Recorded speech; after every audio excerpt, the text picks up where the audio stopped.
Waalaikumsalam. Warahmatullahi wabarakatuh. Okay, today I forgot to tell you about my method in Method of Teaching English. The title is the audiolingual method and the link. Here I will tell you about the history of audiolingual method, and then the definition, and then principle, so technique and advantage and disadvantage of this method. Okay, for the first one. The history of the audiolingual method.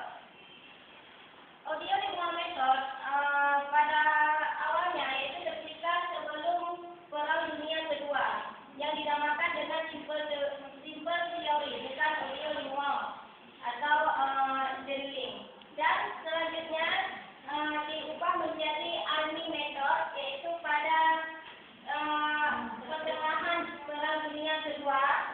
Dan setelah Perang Dunia Kedua, metode ini diubah juga namanya menjadi audiolingual method yang diubah oleh Charles C. Price.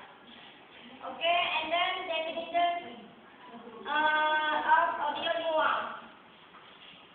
The first one is effective communication. Here, audiolingual method is make students and teachers more effective in communication.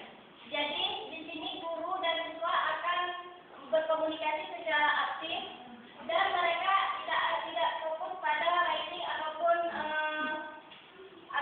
listening ataupun reading ataupun teks. Kemudian prinsip dari audiolingual. Setiap metode mempunyai prinsip yang harus kita terapkan apabila kita nanti menjadi seorang guru yang menggunakan metode ini. Kita harus menerapkan prinsip dari metode ini. Yang pertama adalah use target language, yaitu apabila kita mengajar bahasa Inggris, otomatis bahasa Inggrislah yang menjadi yang harus kita gunakan, yaitu use target language. And then modeling. Di sini kita meminta siswa kita untuk langsung mempraktikkan. Misalnya kita hari ini membahas tentang suatu dialog dan kita meminta siswa untuk mempraktikkan dialog tersebut. Ini juga prinsip dari metode audiolingual. Kemudian error corrected immediately. Di sini maksudnya kita meminta siswa tadi untuk ngomong ataupun berbicara ataupun berdialog dan terjadi kesalahan. Kita sebagai guru di sini langsung mengoreksinya, langsung bilang apa salahnya dia. Jangan tidak ada tulis menulis ataupun catatan bagi guru tersebut, langsung dikoreksi secara langsung. Kemudian spoken picture tool. Di sini maksudnya prinsip dari metode ini juga menggunakan picture sebagai acuan untuk para siswa dan siswa diharapkan untuk mengatakan sesuatu terhadap gambar yang ditunjukkan oleh guru tersebut. Kemudian teacher pose question repeatedly. Di sini maksudnya kita sebagai guru langsung menanyakan beberapa pertanyaan kepada siswa dan siswa langsung menanggapinya. Dan non-grammar rule. Dan pada metode ini guru tidak fokus untuk mengoreksi grammar apa yang diucapkan pada oleh siswanya, tetapi dia hanya mengoreksi bagaimana pronunciation-nya dan bagaimana cara dia berbicara di dalam pembicaraannya. And then limited writer work. Di sini membatasi kerja untuk menulis. Maksudnya guru menegaskan kepada siswa untuk tidak menulis, tapi dia hanya mendengarkan apa yang ditanyakan oleh guru dan langsung menjawab dengan mulutnya, yaitu menanggapi apa pertanyaan oleh guru tersebut. And then objektif dari metode ini adalah pronunciation comprehension. Di sini akan meningkatkan pronunciasi ataupun pengucapan dari siswa. Kemudian knowledge of vocabulary, maksudnya akan membuat siswa lebih mengetahui dalam penggunaan vocabulary ataupun kosakata. Dan selanjutnya the responding ability, kemampuan mereka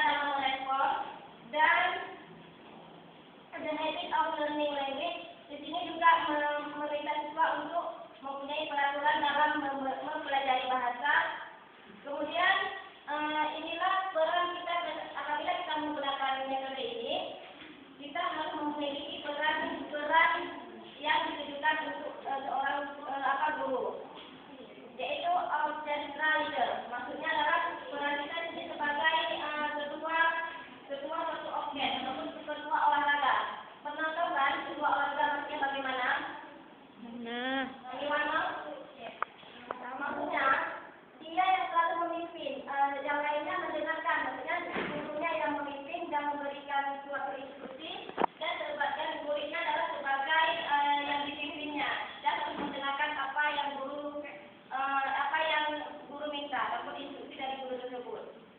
Kemudian direct controlling, maksud di sini adalah mengontrol secara langsung. Itulah peran dari guru apabila menggunakan metode audio luang. Jadi apabila kita ingin menggunakan metode ini, menerapkan dua peran tadi harus ada. Apabila tidak ada, berarti salah dalam penerapan metode kita tersebut.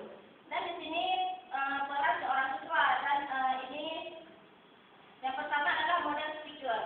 Maksudnya mereka jadi modelingnya. Kita meminta siswa untuk ngomong selalu, bukan untuk menulis ataupun membaca di sini. Dan kita sebagai guru juga ngomong, tapi otomatis menyuruh siswa untuk mendengar terlebih dahulu, dan kemudian dia akan mengucapkan apa instruksinya. Oke, dan selanjutnya teknik. Setiap metode mempunyai teknik, dan di sini juga akan kita tentukan pada FPP apabila kita membuat FPP nanti gitu. Kalau metode dalam metodenya audiolingual, sementara tekniknya ada beberapa macam. Yang pertama dialog memorization, kemudian wheel up. Disinilah metode yang akan kita pelajari. Oke, yang pertama adalah dialog memorization. Maksud di sini adalah kita meminta siswa untuk menghafal dialog tersebut, kemudian untuk memprakteknya di depan kelas. Terserah kita apa limited waktunya, apa untuk hari ini ataupun seminggu kemudian ataupun besok harinya, itu tergantung pada guru tersebut. Yang kita nilai adalah hafalan ataupun ucapan yang dihafal oleh siswa tersebut. Kemudian metode yang kedua adalah backward wheel up extension drill. Di sini maksudnya adalah meminta siswa untuk membuat dialog lebih panjang. Misalnya kita sebagai guru, di sini yaitu teacher,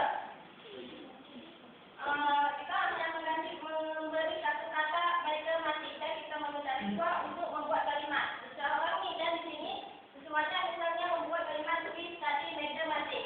Ini kan lebih panjang daripada ini kalimatnya. Jadi maksud guru di sini adalah meminta siswa untuk membuat kalimat dari kunci kata yang diberikannya.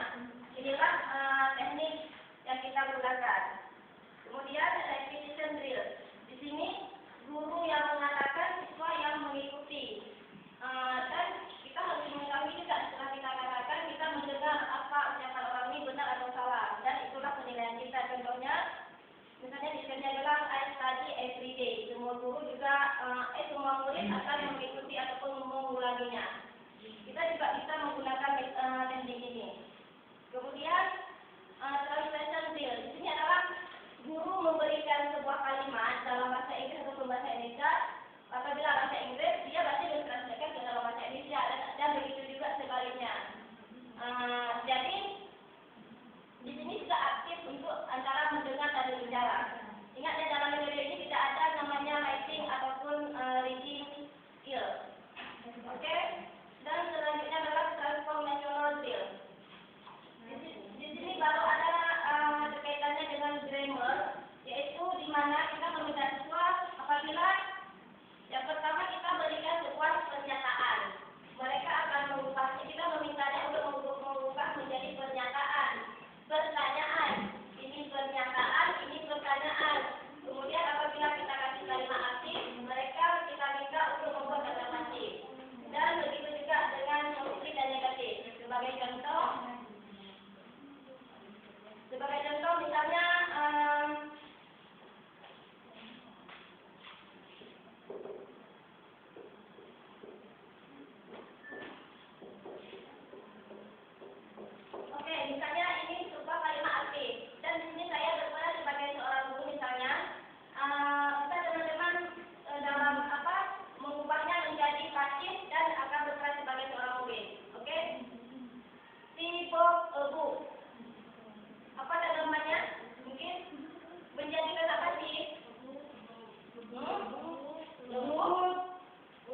Kemudian vocabulary learning.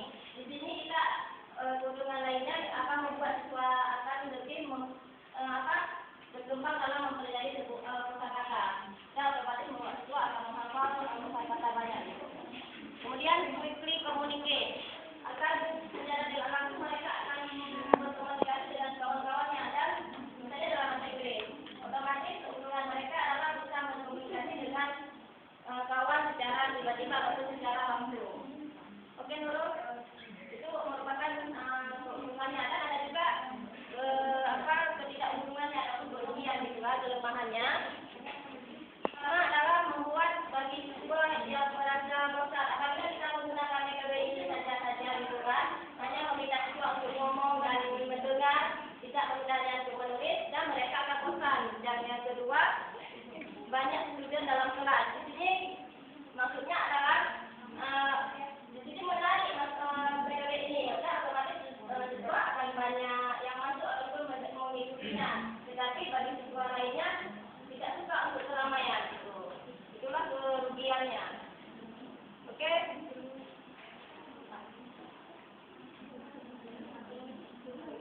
Any question? Ada yang ditanyakan? Jadi sudah mengerti kan maksudnya dari audio lingual? Dari. Oke. I think enough for my explanation about audio lingual method, and the last I say